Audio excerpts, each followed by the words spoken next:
You ask Tiger to solve. This deals with linear equations with one unknown. The final result is m equals 7. Let's solve it step by step. Group all constants on the right side of the equation. Add 22 to both sides.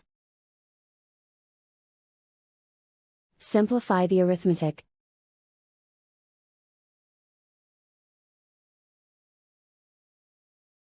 Isolate the m. Divide both sides by 8. Simplify the fraction. Find the greatest common factor of the numerator and denominator. Factor out and cancel the greatest common factor.